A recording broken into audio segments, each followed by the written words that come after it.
Hi, I'm Sheri from Sunflowers and Petals, and I'm so excited to have the amazing ultra endurance bike racer, Lael Wilcox, joining me today for this video. Welcome, Lael. Thanks for having me. Great to be here.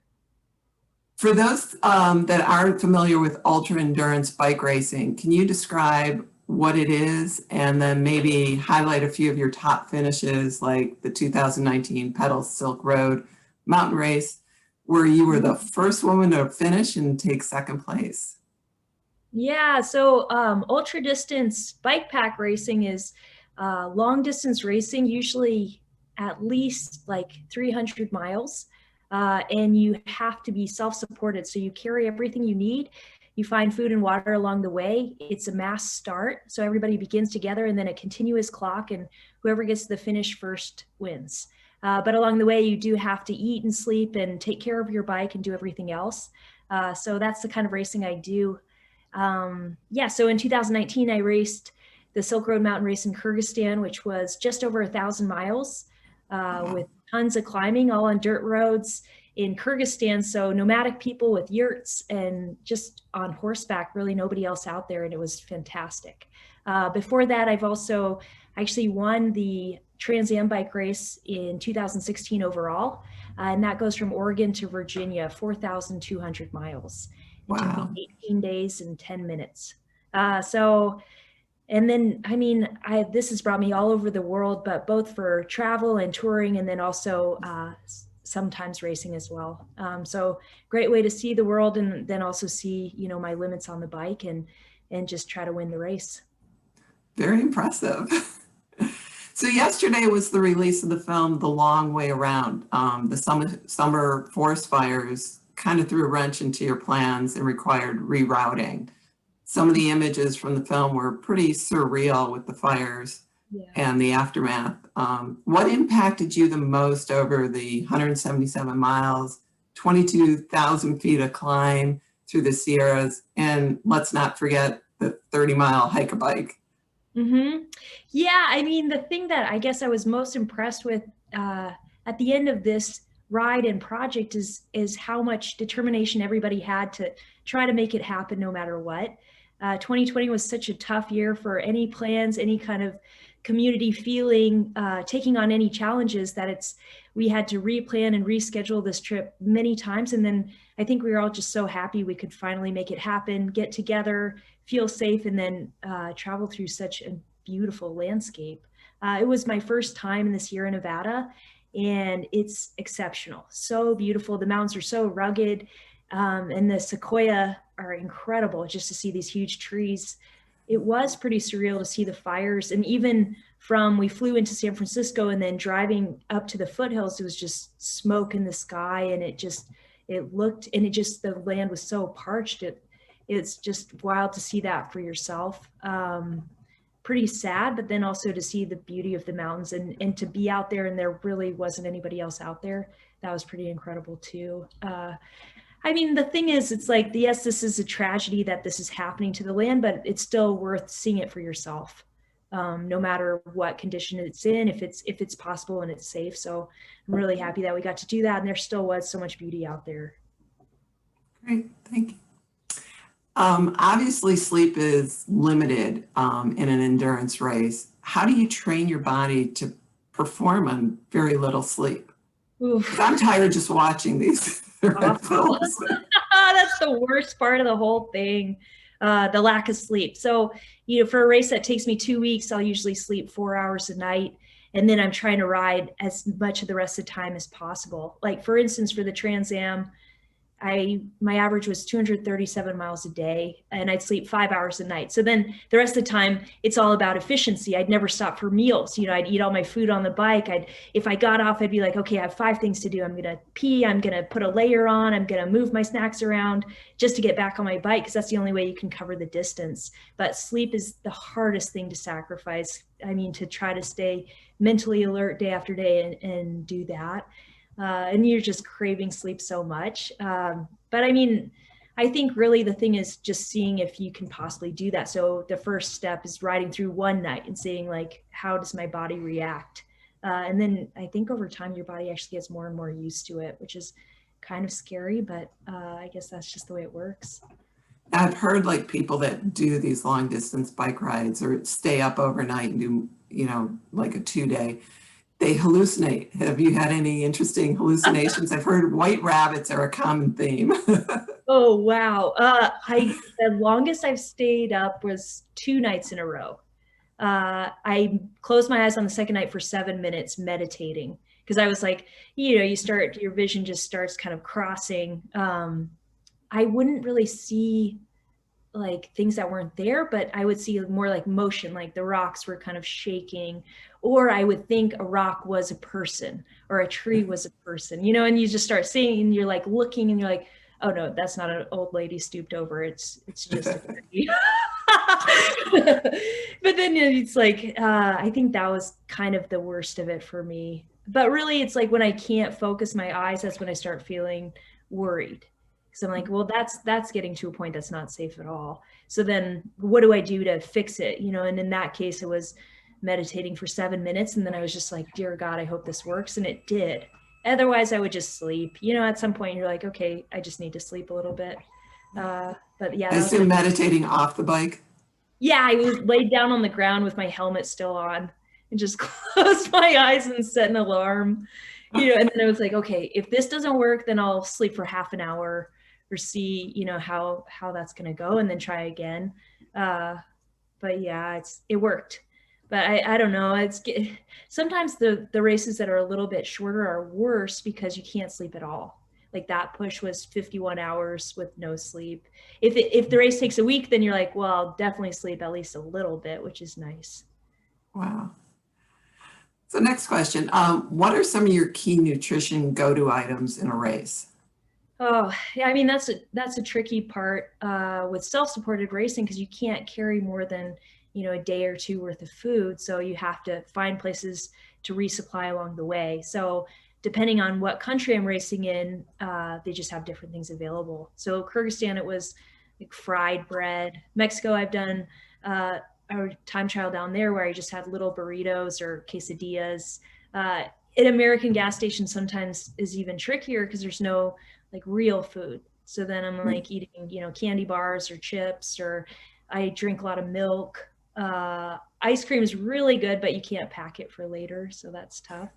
But it's like that's part of it. You just have to keep eating.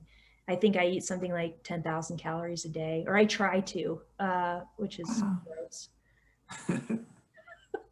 Do you have any guilty pleasures you indulge in during the race or a long ride, like beer, chocolate, gummy bears?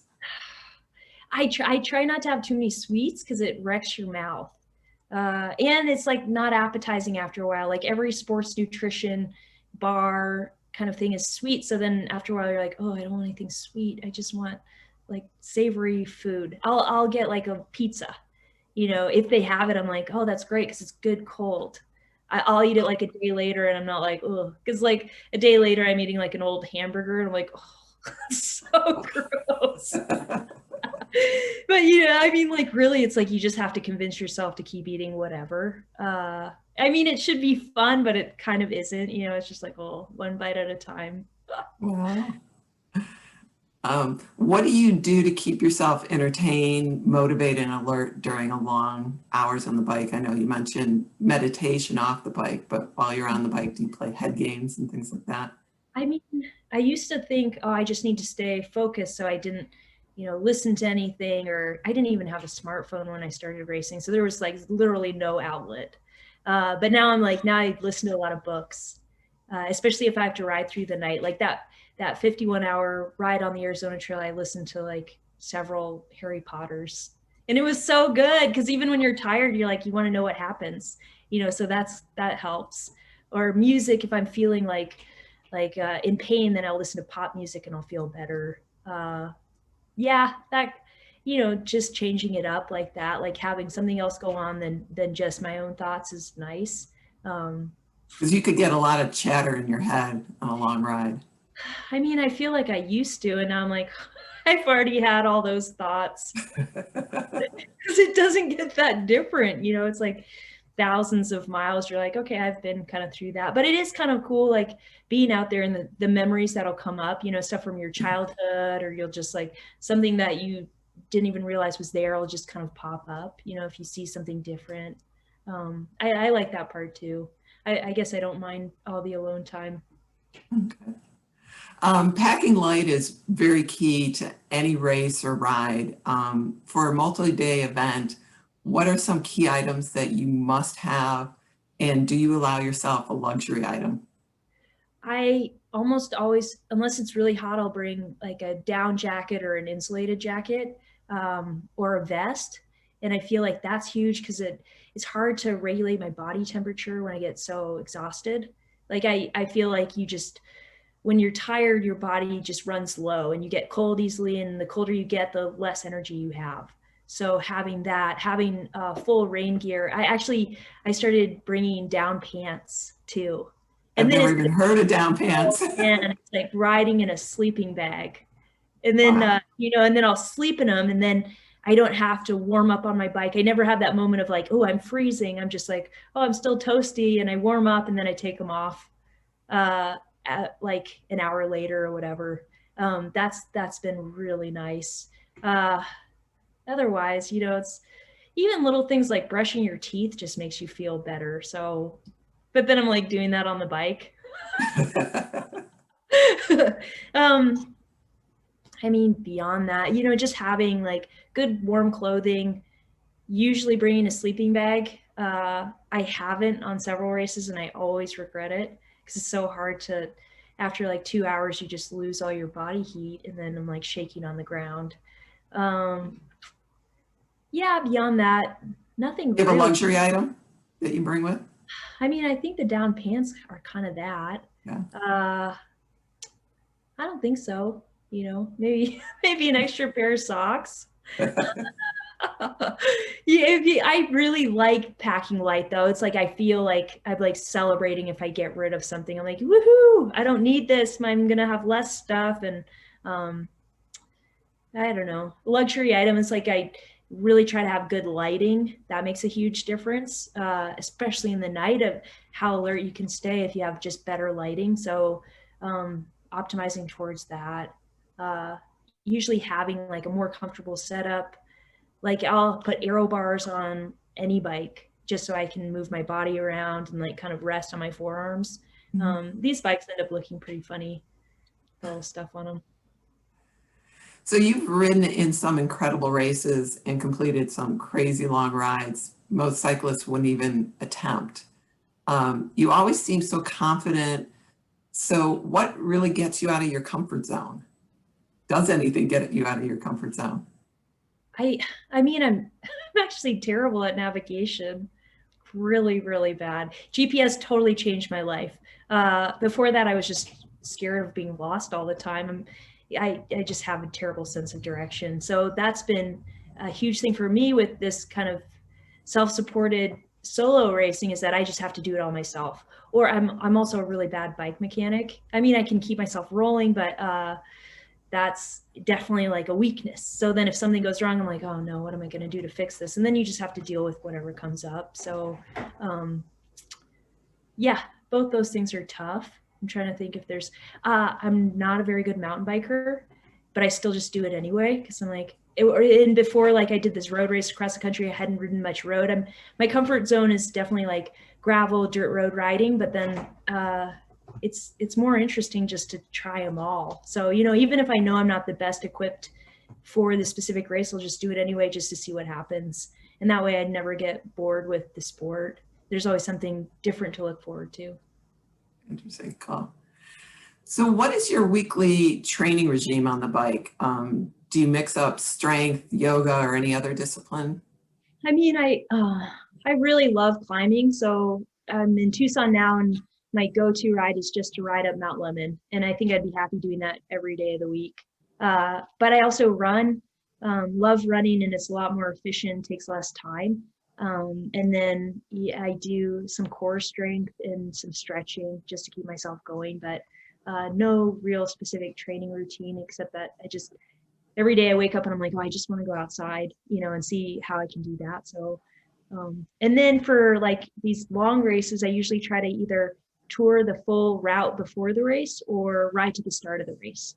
Uh, and like the first time I raced this race, the Tour Divide from Canada to Mexico, I rode from my home in Anchorage, Alaska to Banff just to get to the start. Yeah, I And that read was about that. to get like an adventure to get there, and then also time on the bike, and then time to mentally prepare for what's coming up too. So that's, I mean, that's a lot of mileage just to get to the start, but also like a great way to feel like I've connected the dots and I'm ready to be there. Um, for most people, the winter is considered their off season and they either slack off or partake in other sports. Do you have an off season? And if so, what does that entail? Like immediately after a long race, I usually have to take a couple weeks off, but I hate it. It's like I wish I would just recover instantly because I just want to keep going. I'm like ready to get back on my bike, but I'm physically and mentally not ready, really. So I'll rest during that, but yeah, I don't like recovery much. Winter's tougher, definitely, because there's less daylight. So it's like doing long endurance rides. It's just not as much fun in the dark. But I'm always kind of chasing the sun so I can spend as much time outside as I can. So here's an unusual question. Most riders only encounter like aggressive dogs, kamikaze squirrels, and other small critters on their rides. I personally, on a trip from Lake Louise to Yoho, and encountered a very large bear. So on some of your, what's like the most memorable experience you had and what transpired with a critter? The animals, oh man, they're a lot. So, I mean, one time touring in Mexico, I was like riding and a donkey just bit straight into my sleeping pad. I mean, that was probably the scariest, to be honest, because it's like it was staring at me and we're having like a showdown, and then it just turns and bites straight into my sleeping pad, like on my bike bag. And I was like, oh my God. And then I'm like, don't move, don't move. Because you're like imagining like that could have been my hand. It's like they have strong teeth. It would have like shattered my hand. I had during the tour divide, I had a white fox steal all my food in the night out of my frame bag. Like I woke up and I saw it and I yelled at it to go away. And then I woke up again and I saw it again. And then in the morning, all of my food was gone. Like a pound of salami, cookies, Fritos, like it took everything. But I mean, really, it's like I'm from Alaska, so I've done a lot of riding up there, and you just see animals all the time, like grizzly bears, black bears, moose, caribou, but they've never been really aggressive. I had a grizzly bear like kind of come at me this summer, and it Wow. really freaked me out. And it started chasing behind me, and then I'm just sprinting away, and then I just kept looking back, and eventually it stopped, like it lost interest. But I mean, these are, there's the risk of an animal attacking, but really I'm really more worried about getting hit by a car. I mean, the truth As is, we all are, unfortunately, these days. I mean, that's what's actually going to happen, and an animal attack, I think that like triggers more people's sense of fear because it's so unusual and it could happen, but it's just such a like limited risk. And then they're just actually so cool to see. I can't believe we actually still have these huge animals in the US and in Alaska. It's amazing to be able to ride out and see that. Absolutely. So let's talk about some of your initiatives as they relate to getting more females riding. In 2017, you started GRIT, which is Girls Riding into Tomorrow. Mm-hmm. Tell me about that program, and then Lael Rides Alaska Scholarship. Yeah, so the GRIT program is for low-income middle school students in Anchorage, Alaska, my hometown. Started in 2017. We do a 6-week mentorship program to build up to a final 3-day, 60-mile adventure ride. And it's so cool. These girls have never ridden more than 5 miles before they start. And we meet them after school twice a week, and then on Saturdays for longer rides, and work on skills to prepare for the final trip. So first aid, fixing a flat tire, packing for trips, those kinds of things. But mostly it's just about getting them out on bikes and kind of getting fit for the final challenge. And I don't know, I started it with a friend because I thought, man, if I had seen or done something like that when I was 12, how different my life could have been. I didn't know people went bike touring or could do this stuff. I'd never heard of it. And also it's like that age is, you know, when girls stop participating in sports. It's just like a breaking point. They just stop playing sports, and you don't have to be competitive or even that athletic to ride a bike, but it's a fun way to be outside and explore and also be social and gain confidence. So Empowerment is huge. yeah, and it's also like, so Specialized donates the bikes, and then when we finish, the girls get to keep them. So then they're riding into the summer, and then they can come back the next year as student mentors, and they know like all the bike paths around Anchorage. So what a cool way to like be able to get around, be active at that age before they could drive cars even. So that's been really cool. We did 3 years of it, and then, you know, we'll resume when it's safe with COVID to do it again. But I think my first year girls are now 17.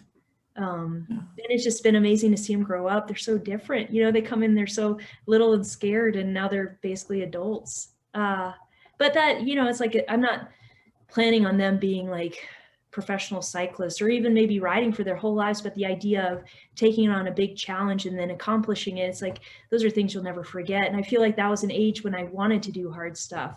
You're like, you're not just with your parents or your families anymore. You want to like establish yourself. So a lot of fun to do and see. And it's also a great time for them to just goof off. That sounds like an amazing program. Yeah, if it was closer to Alaska, I would help you. Yeah, that'd be so great. Yeah, so that's been cool. And then the scholarship. So I did a project where I rode all of the roads in Alaska. So it's like 4,500 or 5,000 miles in 2017. And it was my way. I was just pulling out maps and looking, where could I go? And then I realized that there aren't that many roads. You know, it's a limited system for a huge state. And I just wanted to see where they all went. To go places I'd heard of and never seen. So I wrote all of those, and then I thought, well, how cool would it be to create an opportunity where another woman gets to come and make her own trip and see this state. So I set it up where, you know, people would apply, tell me about themselves, and then they'd plan 1,000-mile bike adventure in Alaska and then make a budget and a plan for the summer and how they're going to accomplish it. And then in return, they got all the gear they needed to make this ride happen. Like a bike packing bags, camping equipment, and a travel stipend.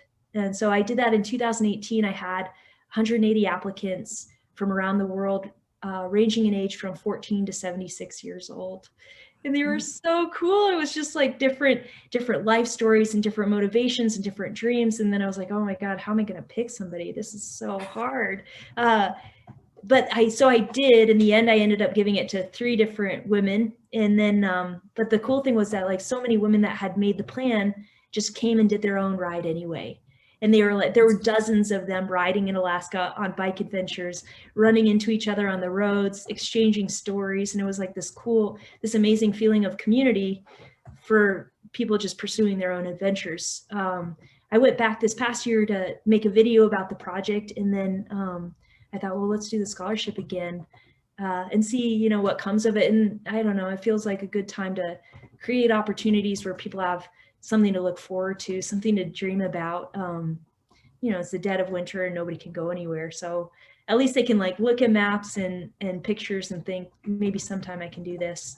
So this scholarship this time runs through February 6th for applications. And then I'll pick somebody by mid-April, I think. And then they can go do the trip sometime between May and September.